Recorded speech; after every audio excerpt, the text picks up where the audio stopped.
Disciples, you have heard it said to those of ancient times, you shall not murder, and whoever murders shall be liable to judgment. But I say to you that if you are angry with a brother or sister, you will be liable to judgment.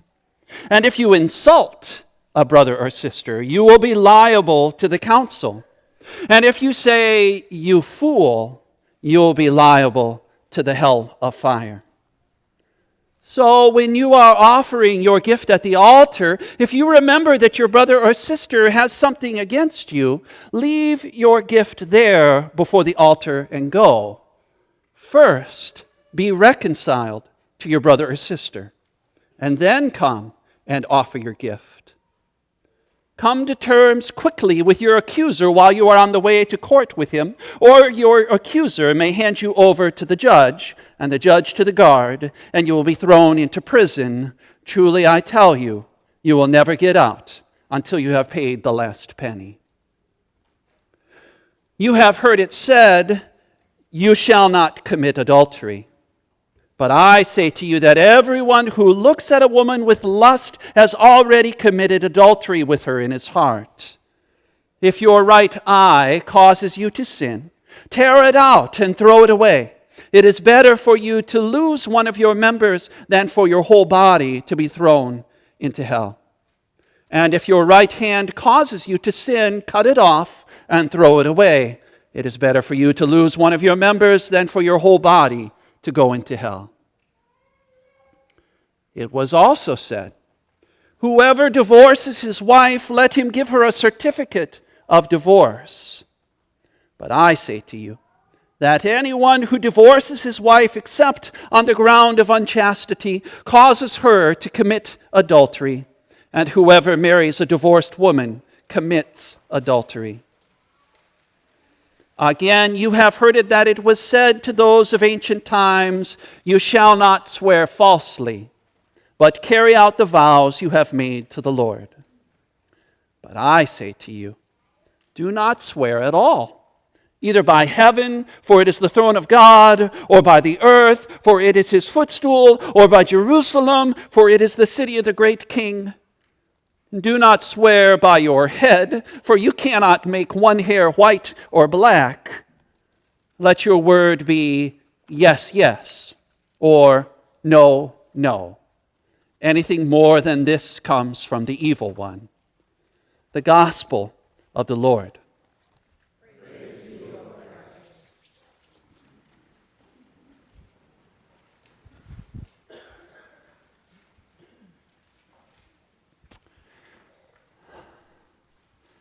In our tradition, in our 7th and 8th grade years, we gather with pastors and fellow teachers, with students and parents to have a chance to explore together what it is about our faith that shapes us for life. And we do that by using Martin Luther's Small Catechism, by talking through the basic tenets and gifts of faith, those things that have been handed down to us as a well-worn path throughout the years. And recently, our class has been going through the commandments, the 10 commandments handed down to us. And as we've been exploring them, we've been taking them one by one and sort of asking two different questions with them. What does this commandment have to say to you as a 7th or 8th grader in school and in the world today? And what do we think God is trying to do in giving us this commandment? So what does this have to do with real life? And what is God doing with this? And how is God shaping us? And in our class 2 weeks ago, it was time for us to take up the 5th commandment, do not kill. And so we began, as we read it, and said, do not kill. And I opened the conversation by saying, okay, so how many of you have killed somebody today? You'll be glad to know that only one raised their hand, and we talked afterwards, and we're okay. Right, so we said, okay, so we're mostly off the hook, but then we got into conversation about this, do not kill, and what do we mean by that, and what do we do with this? And they had some great questions because they are an extremely thoughtful and reflective group. Things like, well, what about war? What about self-defense? It says do not kill. What about killing animals? Things like that. And so then, as our conversation continued, I said, well, let's see what Jesus has to say about this one. And so we turned to that page in the Bible. You have heard it said to those of ancient times, do not kill. But I say to you, have you ever been angry with another person? Have you ever insulted another person? Have you ever called somebody names? Have you ever spread a rumor? Have you ever talked behind somebody's back? Have you ever thought ill of somebody? Have you ever? And our voices got smaller and smaller until one of our students looked up at me and said, Pastor, I liked this a lot better when it was narrowly defined. And I said, exactly. Because boy, did he get that right? Jesus is taking these guides for living, these 10 commandments that set out the guideposts of God's community, and he's taking them and helping us to understand that they are more than just the places we don't go. They're more than just don't do this. But they also inform who we are to be and we are becoming. And we remember today that we're listening into the greatest sermon ever told. This is Jesus up on the hillside, and he's perched there with his disciples gathered around, what we call the Sermon on the Mount. And if we remember up there, it's not the curious who are gathered around him. He's not talking to the crowds. He's not talking to those who are sort of casually stopping by and looking for a free meal of bread and fish. No, he's talking to the people who have left home to try to learn from him how to live the life that he's offering. These are the committed ones. The ones who sacrifice, the ones who have thrown in with Jesus, who have given things up to be there and have said, yes, there's something here that I need to know about. The ones who are being shaped by him. So this is not the casual, but these are the disciples. This is us. For we too are the ones who have devoted our lives to be apprentices of Jesus so we can learn from him how to live in this world. And we remember as we've been making our way through this greatest sermon ever told how Jesus began. He began by describing who he is creating his community to be. So we begin with who. As Jesus began this greatest sermon ever told by saying, blessed are the poor in spirit, for theirs is the kingdom of God. Blessed are the merciful. Blessed are the meek. Blessed are the peacemakers. Blessed are you when people revile you and persecute you and say all kinds of nasty things about you on my sake, because that's the way they've been treating the prophets since the beginning of time. Jesus begins the sermon by talking about who he's creating us to be.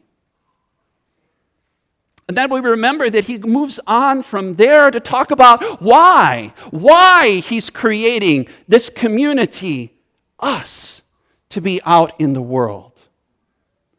And he says, you are the salt of the earth. You are the light of the world. We are called, and Jesus is shaping us so that we can be salt and light, preserving, illuminating, flavoring, all of those things. That's who we are. And he tells us our life purpose, to be salt and light. And now today, he tells us how. From who to why to how. And today, he's telling us how we are to be salt and light. He's telling us this is what salt looks like. This is what light looks like. And so we hear that you've heard it said, but I say to you. You've heard it said, but I say to you. And I'm pretty sure that if by the time I got to the end of that reading, if you were not squirming in your seat, you weren't paying enough attention. Because for each of these, he's taking some of these big rules that we live by, that we've been handed, some from the Ten Commandments, and then some handed down in culture and in tradition. And for each of them, he moves us from what we do to who we are, from our actions to who he's making us to be. And in each of these, he takes that definition and he broadens it so to leave every one of us squirming. You've heard it said, do not commit adultery. And by that narrow definition, as long as we're not in action, we're off the hook and we're in good shape. But I say to you, if you've ever looked with longing, you've broken this one. And I'm pretty sure after some of those commercials in the Super Bowl last week, all of America needs an eye patch today.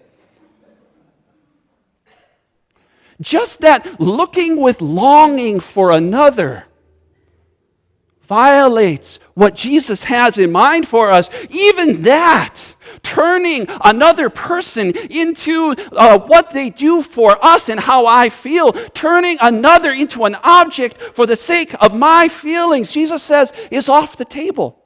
And do you notice what he's doing? In this and in all ways, he turns from what we do to turn us to each other. He sets us to be radically responsible for each other. And throughout this gospel, that's what Jesus is doing. He's saying, my people look like this. They are the ones who are turned toward each other. The ones who are radically responsible for each other. The ones who are utterly dependent on each other. So do not set another to be an object for the way that I feel, for that is to be responsible for each other. Don't allow anyone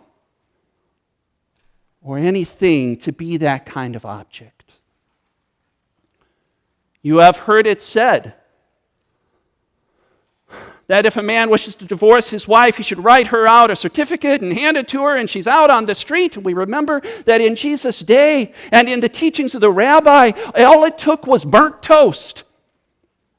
And he could throw her out into the street and leave her destitute with no options. And Jesus instead owns up to the fact and points us to the fact that divorce has consequences that continue far beyond the knock of the judge's gavel. And if you, like me, have been through that, you know that Jesus is actually understating that, right? But that divorce is a brokenness in the world, and it recognizes that this is not how God intends it to be, and so we are to be heartbroken. And to be turned back to being responsible for each other, for the brokenhearted among us. You have heard it said. I love that one about if you're on your way to the altar and you recognize that somebody's got something against you. It's not that I have a grudge against you, but that you have got something legitimate against me. I am the one that must go. Relationships must be mended, Jesus says. Before anything else, drop everything. Go to your sister, go to your brother, and reestablish that relationship, for we are responsible for each other. And then come to the altar and celebrate the goodness of God. For you have heard it said, but I say to you, even that last one, which sounds kind of tricky, right? It sounds like Jesus is just talking about sort of how we use God's name. But there's an author named Dallas Willard who helped me to recognize that what Jesus, even here about do not swear falsely, but let your words be yes, yes, or no, no. This is also about turning to each other.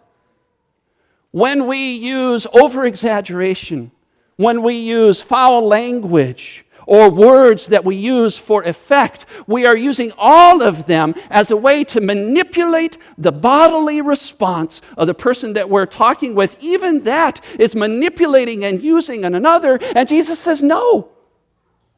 Let your words be yes, yes, or no, no. Give to your partner in conversation the gift of making up their own mind.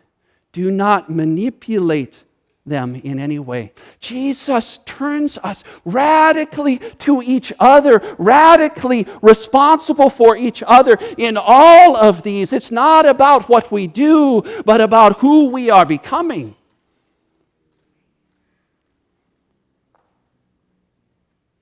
And all of us squirm here in our seats this day. For there's plenty here for every one of us. And we ask then that same question that I ask our confirmation students. Does this apply to my real life? Oh, yes. That's why we're squirming. And what is it that Jesus is doing? Why does Jesus give us such challenging words on this day?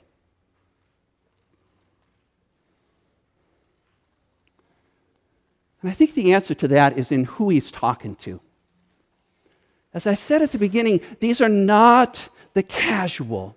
These are not those who are there for the free meal. These are not those who just want to know more about Jesus, but these are the people being shaped by him into the community that he intends them to be. The old-fashioned word for Christians was those who are on the way. In other words, they ain't there yet. They're still being worked on. God is still shaping us to be who God intends us to be. And as I said with our young people, one of the ways that God shapes us and helps us to become who he dreams of for us is by giving us rules and guides to live by for our own sake. And Jesus here today is helping us to catch that vision. And so it is right for us to squirm. It is right for us to shrink down and our voices to get smaller, for we are together on the way. Together, we are growing. Together, we are becoming. Together, we are being shaped. And together, we are in that process of becoming the community that Jesus describes. Together, we are the ones responsible for each other. And together, we are the ones who are dependent on confession. For the community that Jesus describes looks like him. Battered, bruised, hurting, bloodied by this world, but also serving and healing for the sake of the world, given by God to be salt and light. That's us who fall on our knees to confess, for we are not yet what we will be. But those who know forgiveness is offered. We are the ones who fall down and get back up and keep on going. There's an old story, and I don't remember where I heard this from, it was a monastery. And monasteries are pretty enclosed. Even the words cloister means to sort of cut off. And the townspeople around it always wondered about that place just outside of town. And one of them was walking by as a monk happened to be out working. And he said, "Hey, so what do you all get up to in there anyway?" And the monk thought about it and he said, "Well, we fall down and we get up. And we fall down and we get up. And we fall down and we get up. And we fall down and we get up." Jesus' body in the world is meant as salt and light to look like him. to look like the ones given for the sake of the world. And the invitation for us then is to remember that for Martin Luther, every commandment came back to the first one. I am your God. You shall have no others, because there ain't no others. I am the one who brought you out of Egypt. I am the one that led you through the wilderness. I am the one that called you and claimed you. I am the one that gave you a name. I am the one that is shaping you. I am the one that chose you. I am your God, and nothing else can take my place. That is the first commandment. And Luther reminds us, it is always God coming down. And in response to God's love for us, we're invited to turn toward each other, the shape of our lives that looks like Jesus. Knowing at the foot of that cross is forgiveness. Invited to confess and to squirm in our seats.